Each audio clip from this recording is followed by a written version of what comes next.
Hello,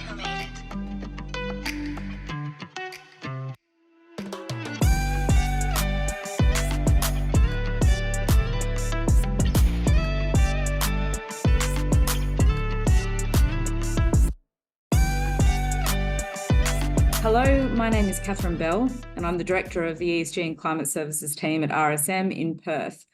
I'd like to introduce Stuart McAlpine, owner of McAlpine Farms, who has over 40 years' experience in agriculture as a primary producer managing a 5,000-hectare mixed farming enterprise in Western Australia's wheat belt region.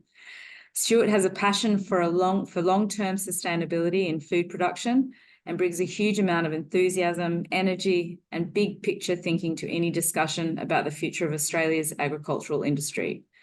Stuart has just returned from COP28 in Dubai and we're really interested to get his insights.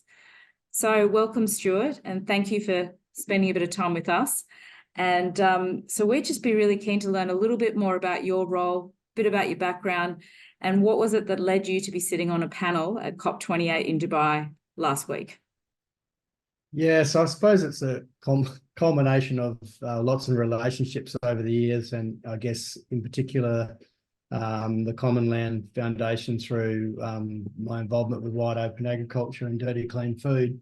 But yeah, so I guess post that sort of they put my name forward for a bit of a think tank in Italy in August, which I attended, which was looking at setting up a framework, particularly around outcomes measurement for an organisation called Regen 10 and sort of, I guess, landscape as well. So I was part of that sort of high-level conversation, which was really fantastic to sort of share it from a farmer perspective. I think one of the outcomes was a recognition that farmers had to be involved front and centre.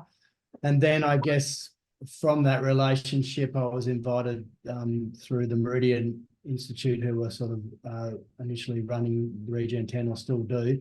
And then with support from the Robertson Foundation, I was invited as a group, what they called Frontline Community Leaders Delegation, to participate at COP28. And then from that, I was able to be part of a panel titled Transforming Food Systems for People, Nature and Climate, a shared call to action. So yeah, so that got me over there basically for pretty much a week there at the COP conference. And can you kind of give us a bit of a summary of what was discussed on your panel? Like, what were some of the key sort of issues or topics that were covered?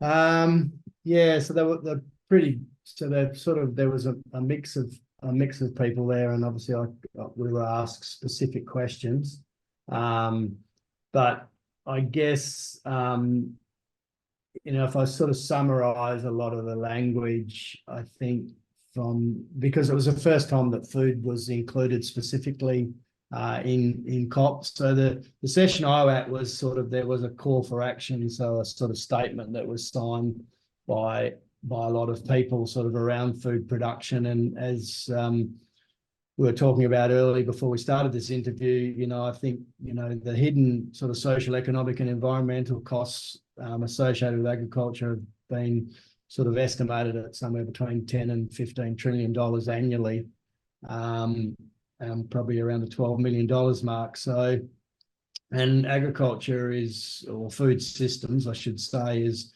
probably responsible for sort of, I think, 30% of global emissions, of greenhouse gas emissions. But that's the bad news, I suppose. The good news is that there's the same potential to sort of address those emissions in agriculture, and I guess unfortunately that wasn't sort of signed off, or the accounting, the GST, global stock take for transmissions, agriculture hasn't been included, so that was probably a negative outcome, but at least there was conversation around it. So a lot of conversation from banks and players and sort of everyone in the industry recognising that this has to happen, and how do we do it? And I think trying to sort of account for that value is the challenge, and I guess that's why we're looking at different frameworks and systems that we can use to to make it work, so that farmers can actually be paid for ecosystem services, so that we don't have to be so hard on the environment. And so there's a lot of talk around that potential as an income stream for farmers. And the other thing that there was a bit of talk around was, whether farmers can be directly involved in energy, renewable energy, move to renewable energy. And I guess that would be sort of obvious with wind and solar, but it might also include more of a focus on biofuels too, I suppose. They did, obviously, one of the key things that came out of COP28 was that agreement that there'll be the tripling of renewable energy around the world, with certain countries anyway that signed up to that. How do you see that sort of interplay between the farming and the renewable energy sort of explosion? Was there much conversation happening around that, I guess, competing land use, which is a bit of a hot topic here in WA, not just with renewable energy and farming, but obviously mining as well? Yeah, look, that is a great question. And I think sometimes we forget that the greatest requirement for energy of all is actually food. Without food, we don't have the energy to survive. And I think, one of the things that we need to be really mindful with the, climate change and extreme, climate that we are now being faced with, quite regularly, is that it is putting pressure on the food systems. So it's really important that we, build resilience into those systems, which I think, I know because I've been doing it, we can do if we move to a more agroecological or regenerative approach to farming, which will build sort of biodiversity and sort of resilience back in the system. It won't be enough in the short term, but it will help mitigate it and hopefully turn it around. So that's my hope. So yeah, there is a competition, and unfortunately maybe there's a competition because they haven't quite worked out how to monetize or make money out of the reversal of the farming system to have more of a focus on sort of natural processes, I guess. Stuart, maybe going back a little bit, my question is about what primed you? What was the trigger within your past and your time on the farm and your work that sort of led you down this path to be sort of the advocate and the steward around sort of farmers for climate action? What's driven you to this point? Yeah, well, I guess I've always been a very innovative farmer, but I realised probably in the early 2000s, particularly after some pretty savage droughts in 2002 and 6 and 7, that although we were very good, and we are very good at farming and still are with the technology and advancements in sort of, I guess, what we call the Green Revolution, which is a strange name. The cost of actually staying farming just involved spending more and more money to sort of keep the farming system viable. So, which means, more and more risk. So I was always interested in soil biology because I knew it was a focus on, one of the third component of soil health, along with chemical and physical side. And I actually found a product to start stimulating the indigenous biology in my soil, and started seeing that happening and some of the amazing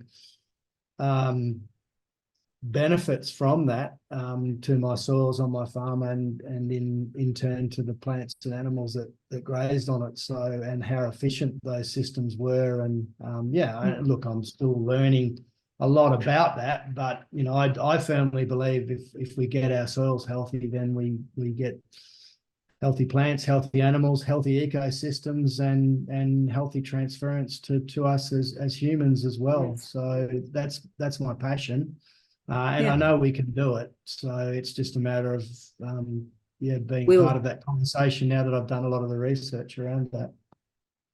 So coming back to, I guess, COP28 and I guess the sentiment and, what sort of resulted as a fact of that conversation that you had over there.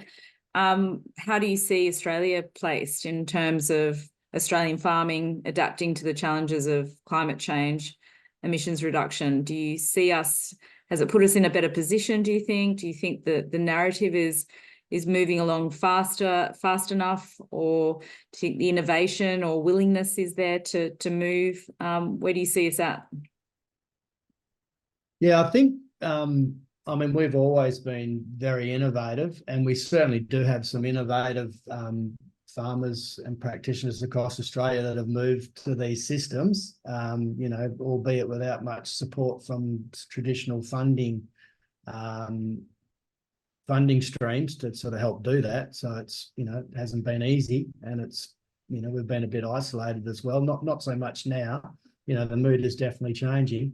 So there is a lot of great knowledge there. But I think, you know, from my couple of visits that I've had overseas, like, we are very isolated in Australia to some of the policies and stuff that are going on, and we aren't getting our farmers to the table. And so not only do we need to get our farmers to some of the negotiations, if we just allow this to be a top-down, like, we ain't going to get something that's practical for not only Australian farmers, but for global farmers. But yeah, I think we need to support our farmers and our industry leaders, you know, maybe through our, you know, grower organisations to, you know, be at these discussions. Because two things: if we're not there, we're not actually grabbing the opportunities that are for funding and helping us learn and fast track this, because at the end of the day, it's all about scaling it up as quickly as possible.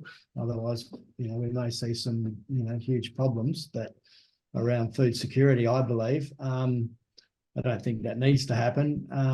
Yeah, so we need to be there, because if we're not there, we're going to lose market access. We rely heavily on export, particularly in Western Australia, but you know, to a certain extent right across Australia. So, you know, if we're not part of that design, then we're potentially going to start seeing us being excluded from markets, and that is a harsh reality that maybe farmers and, you know, the industry need to come to grips with.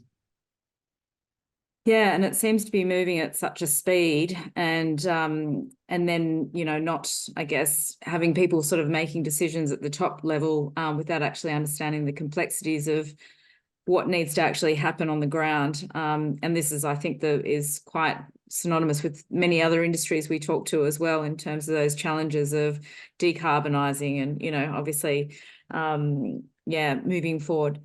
I think we've got to the end of our time, because we just wanted to keep this short, but I'm hoping that we can have more conversations, because it's obviously a very hot topic.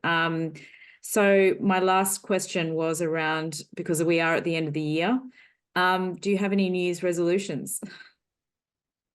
You did force me to think about that a little bit. And yeah, no, look, I think, you know, perhaps encourage people to get out on country and look at what's going on. Because I think unless people see examples of farmers that are utilising natural systems more effectively, then I think that's the problem. And particularly governments, we need to get politicians and their support people out here, because I think quite often governments are just playing catch up, trying to address the problems, and they're not thinking into the future often enough. So yeah, I think I think even now there's some, it's not that complicated, but no one seems to be getting it. And I think the reason they're not getting it is they're just not getting out and talking to, you know, some of the champions that are out there. Not that I want to call myself a champion, I mean a champion of using natural systems to learn and see what is possible. Yeah, I think we perhaps all get stuck in the minutiae of just business as usual. This is how we've always done it, without kind of thinking through, you know, what are the possibilities and what could the future look like if we do, you know, change. Listen, Stuart, thank you so much for your time, and we look forward to continuing to talk to you. So thanks very much. Happy to talk anytime. All right, thank you.